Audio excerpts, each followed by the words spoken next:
Kung mahusay ang pagkalap at pagsisinop ng ebidensya, malaki ang tsansang malutas ang anumang kainang sinisiyasa.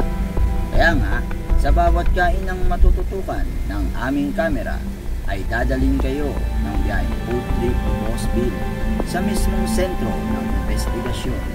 Bawat akbang ng mga vlogger at digital creator ay aming sasabayan hanggang sa pagpupursigi sa paghahanap ng katotohanan. Kumanda na sa misteryo at drama ng totoong pagsisiyasat. Iahatid sa inyo ng biyaheng food trip ni Boss Bill. Sa pagpapatuloy, binalikan ng inyong lingkod ang nasabing Kanto Fried Chicken na nagba-viral at nagte-trending pa rin magpasa hanggang ngayon. At pagdating ng inyong lingkod sa eksaktong lugar ay bumulaga sa amin ang napakahabang pila nito.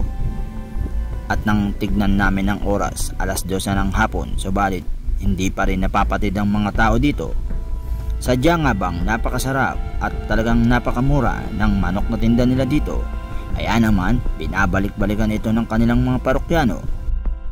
Kaya sa mga gustong matikman ang napakasarap na Kanto Fried Chicken ng Just Fry, ay magsadya lamang dito sa kanilang bagong nilipatan sa number 1629 Malabon Street, corner M Natividad, Santa Cruz, Manila, hanggang sa susunod pang biyahe ng food trip ni Boss Bill.